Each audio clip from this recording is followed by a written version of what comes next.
Hello students, welcome to my channel Shreya classes. आप सभी को मेरे यूट्यूब चैनल श्रेया क्लासेस में बहुत बहुत स्वागत है।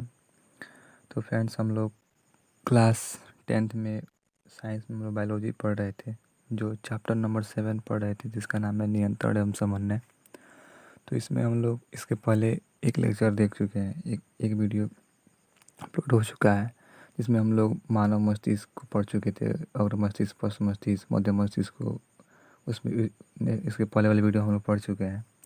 तो जो स्टूडेंट्स आज इस वीडियो को पहली बार देख रहे हैं वो प्लेलिस्ट में जाकर उस वीडियो को देख सकते हैं, या फिर इस वीडियो के डिस्क्रिप्शन बॉक्स में आपको उसकी लिंक मिल जाएगी, उस पर भी आप जाकर देख सकते हैं।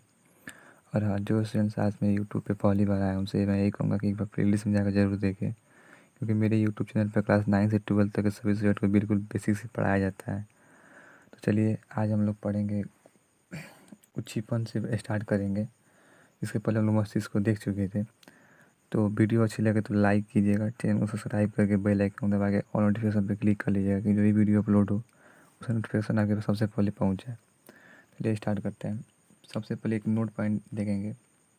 कह रहा है कि मानव का मस्तिष्क अत्यंत नाजुक तथा संवेदनशील अंग है। हम लोग का मस्तिष्क जो है वो जो मानव का मस्तिष्क है वो अत्यंत नाजुक एवं संवेदनशील अंग है। इसमें थोड़ी सी भी चोट इसकी क्रियाओं को बाधित करने के लिए पर्याप्त है। जब मान के चलिए मस्तिष्क में जो थोड़ा सा भी चोट लग जाता है तो वो क्रियाओं को बाधित करने के लिए पर्याप्त, मतलब कि कोई भी कार्य रोक हो सकता है। जब आप लोग देखते हैं जब मस्तिष्क में चोट लगता है तो कितना दिमाग ना जाता है, तो वही कह रहा है कि इसमें थोड़ी सी भी चोट लगने पर इस क्रियाओं को बाधित करने के लिए पर्याप्त है। अतः प्रकृति ने इसकी सुरक्षा के लिए विशेष व्यवस्था की है। तो इसीलिए प्रकृति ने इसकी सुरक्षा के लिए मतलब विशेष व्यवस्था की है। और इसके ऊपर हड्डियों का एक कठोर कवच लगा होता है, और इसके ऊपर जो होता है हड्डी का एक कठोर कवच लगा होता है, जो इस मस्तिष्क की सुरक्षा करता है। जो क्या करता है? मस्तिष्क की सुरक्षा करता है। तो अब चलिए इसके आगे नेक्स्ट पॉइंट देखते हैं, उच्छीपन, जिसको इंग्लिश में बोलते हैं स्टिमुली आई। पर्यावरण में होने वाला परिवर्तन के कारण जब जीवों के शरीर में कोई उत्परिवर्तन होता है तब उसे उच्छीपन कहा जाता है। ये कह रहा है कि पर्यावरण में जो होने वाला जो परिवर्तन है उसके कारण जो जीवों के शरीर में जो परिवर्तन होता है उसी को उच्छीपन कहा जाता है। जैसे जब हम छुई मुई के पौधों को छूते हैं तब उसकी पत्तियां सिकुड़ जाती है। जैसे आप लोग देखे होंगे, एक छुई मुई का पौधा होता है, जब उसकी आप पत्ती को छूते हैं तो वो सिकुड़ जाता है। मतलब पहले वो फूला रहेगा, अलग अलग रहेगा, और जब आप उसको छुएंगे तो वो सिकुड़ जाता है। यह उच्छीपन का एक उदाहरण है। तो वो क्या हो सकता है? एक उच्छीपन का, एक छुई मुई के पौधा जब छूते हैं तो सिकुड़ जाता है, तो वह एक उच्छीपन का उदाहरण है। जब हम छुई मुई के पौधों को छूते हैं तब इसकी कोशिकाओं में उपस्थित जल की मात्रा में परिवर्तन हो जाता है। जब क्या होता है, जब क्या छूते हैं तब इसकी कोशिकाओं में उपस्थित जल की मात्रा में परिवर्तन हो जाता है, जिसके कारण इनकी पत्तियां सिकुड़ जाती है। अब नेक्स्ट टॉपिक देते हैं, अनुवर्तन गति, ट्रोपिज्म मूवमेंट।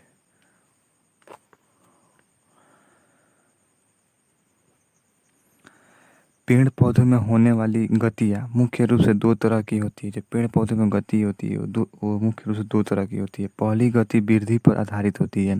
जो पहली गति होती है वो वृद्धि पर आधारित जो कह रहा है, पहली गति वृद्धि पर आधारित नहीं होती है। जो पहली गति वृद्धि पर आधारित नहीं होती है।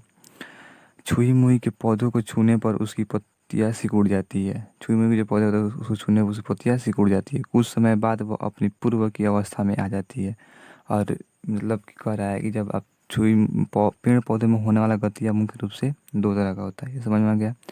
पहली गति वृद्धि पर आधारित नहीं होती। जो पहली गति होती है वो वृद्धि पर आधारित नहीं होती है। छुई मुई के पौधों को छूने पर उसकी पत्तियां सिकुड़ जाती है। जब आप छुई मुई के पौधों को छूते हैं तो उसकी पत्तियां सिकुड़ जाती है। कुछ समय बाद वह पूर्ण रूप की अवस्था में आ जाती है। मतलब जब आप जो छुइएगा तो सिकुड़ जाती है, उसके बाद कुछ देर बाद वो फिर अपने वाली पहले वाली अवस्था में आ जाती है। इस परिवर्तन में किसी भी तरह की कोई वृद्धि नहीं होती है। इस परिवर्तन में जो होता है कोई भी तरह की कोई वृद्धि नहीं होती है। अतः इस तरह की गति वृद्धि आधारित नहीं है। तो इस तरह की जो गति है वो वृद्धि आधारित नहीं है। किसी पेड़ पौधों की डालियाँ उसी तरह बढ़ने लगती है। कह रहा है कि किसी पेड़ पौधों की डालियाँ उसी तरह बढ़ने लगती है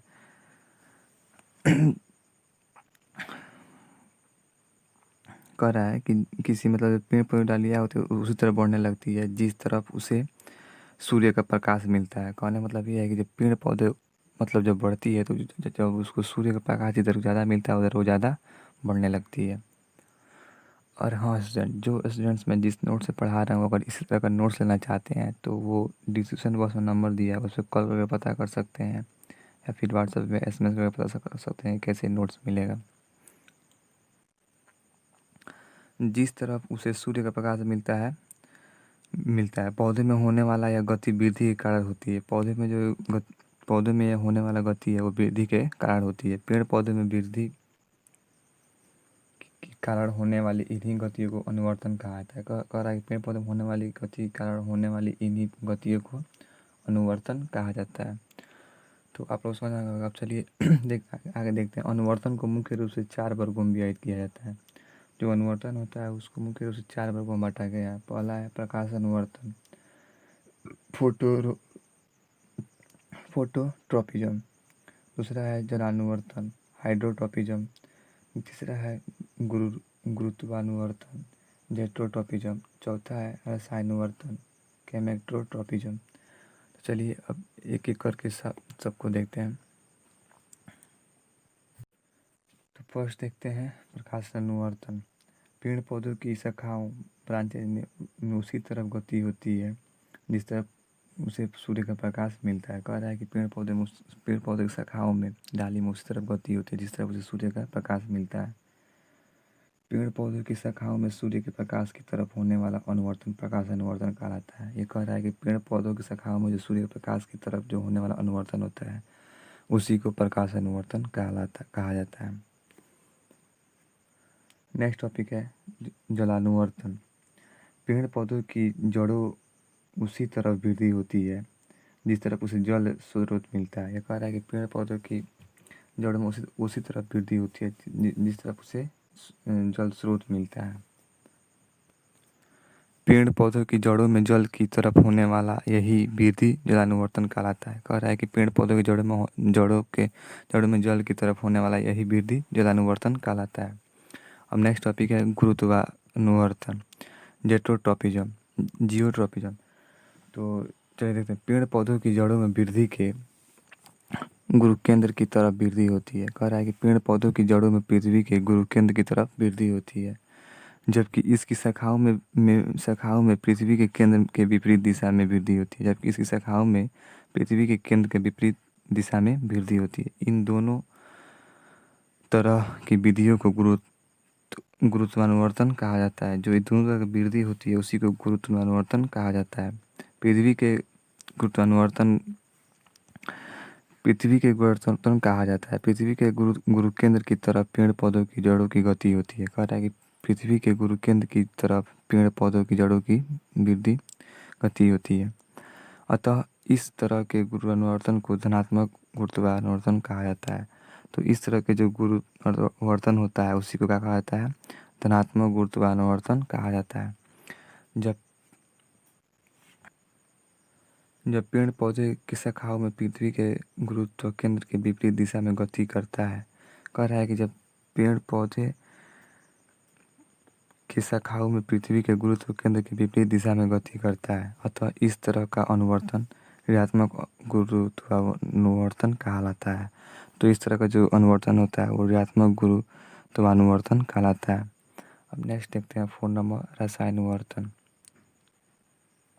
रसायनुवर्तन ये कह रहा है कि पेड़ पौधों में रसायन के कारण जो गति होती है उसे रसायनुवर्तन कहा जाता है। कहने मतलब ये है कि जो पेड़ पौधों में जो रसायन के कारण जो गति होती है उसे रसायनुवर्तन कहा जाता है। जैसे पराग नलिका बीजांड की तरफ वृद्धि करना रसायनुवर्तन कहलाता है। जैसे कहने मतलब है कि जो पराग नलिका बीजांड की तरफ वृद्धि करना होता है उसी को रसायनुवर्तन कहलाता है। तो ये खत्म हो गया। अब नेक्स्ट टॉपिक देखते हैं हार्मोन, जिसको इंग्लिश में भी हार्मोन बोलते हैं। तो चलिए इसको देखते हैं। हार्मोन एक रासायनिक पदार्थ होता है। जो हार्मोन होता है वह एक रासायनिक पदार्थ होता है जो जीवों के शरीर के अंदर स्थापित होता है। जो जीव के शरीर के अंदर स्थापित होता है। यह हार्मोन जीवों में निरंतर एवं समन्वय में सहायक होता है। यह हार्मोन क्या होता है कि जीवों के निरंतर एक समन्वय में सहायक होता है। हार्मोन को मुख्य रूप से 2 वर्गों में बाँटा जाता है। जो हार्मोन होता है उसको मुख्य रूप से 2 वर्गों में बाँटा जाता है। पहला है पादप हार्मोन, जिसको इंग्लिश में बोलते हैं प्लांट हार्मोन। दूसरा है जंतु हार्मोन, जिसको इंग्लिश में बोलते हैं एनिमल हार्मोन। चलिए पहला देखते हैं पादप हार्मोन। पहला है पादप हार्मोन, प्लांट हार्मोन। ऐसा हार्मोन जो पेड़ पौधों में पाया जाता है उसे पादप हार्मोन कहा जाता है। कह रहा है कि जो ऐसा हार्मोन जो पेड़ पौधों में पाया जाता है उसे पादप हार्मोन कहा जाता है। दूसरा है जंतु हार्मोन, जिसको इंग्लिश में बोलते हैं एनिमल हार्मोन। ऐसा हार्मोन जो जंतुओं में पाया जाता है उसे जंतु हार्मोन कहा जाता है। जो हार्मोन जंतुओं में पाया जाता है उसे जंतु हार्मोन कहा जाता है। अब पादप हार्मोन के कुछ प्रमुख उदाहरण निम्नलिखित हैं। आप कुछ पादप हार्मोन के उदाहरण देख लेते हैं। तो पहला उदाहरण है ऑक्सिन। दूसरा है जिबरेलिन, जिसको भी इंग्लिश में बोलते हैं जिबरेलाइंस। उसके बाद है साइटोकाइनिन। उस नेक्स्ट है S6 अम्ल और पांचवा है एथिलीन। तो ये आप लोग पांचों देख लिए। अब नेक्स्ट टॉपिक देखते हैं। तो इसको पहला चलिए देखते हैं। पहला एक एक करके देख लेते हैं। पहला है ऑक्सिन। तो ऑक्सिन एक ऐसा पादप हार्मोन है जो जो कोशिका विभाजन तथा कोशिका दीर्घन में सहायक होता है। तो ऑक्सिन कह रहा है कि ऑक्सिन एक ऐसा पादप हार्मोन है जो कोशिका विभाजन तथा कोशिका दीर्घन में सहायक होता है।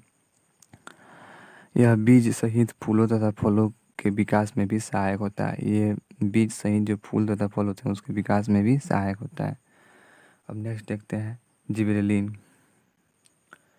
तो ऑक्सीजन की तरह जिबरेलिन भी कोशिका विभाजन तथा कोशिका दीर्घन में सहायक होता है। ये कह रहा है कि ऑक्सीजन की तरह जिबरेलिन भी कोशिका विभाजन तथा कोशिका दीर्घन में सहायक होता है।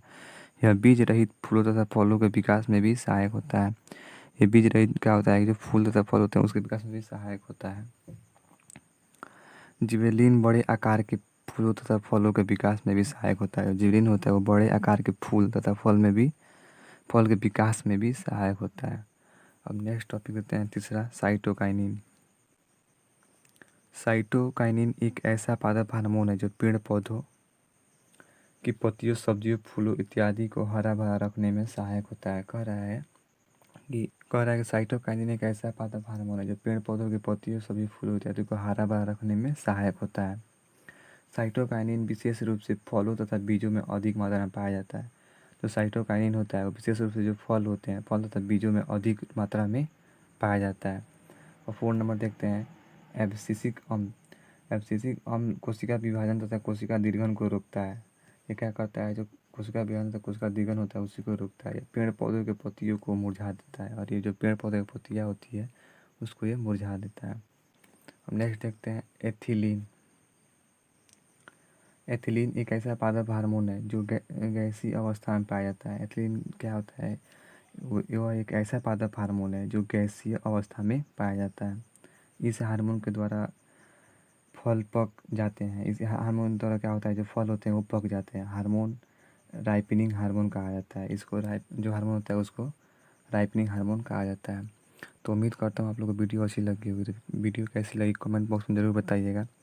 तो चलिए मिलते हैं नेक्स्ट वीडियो में, तब तक के लिए धन्यवाद। और जो स्टूडेंट्स मेरे चैनल पे पहली बार आए हैं उनसे यही कहूँगा कि वे प्लेलिस्ट में जाकर ज़रूर देखें और वीडियो अच्छी लगे तो लाइक कीजिएगा, चैनल को सब्सक्राइब कर दीजिएगा। तो मिलते हैं नेक्स्ट वीडियो में, तब तक के लिए धन्यवाद। जय हिंद, जय भारत।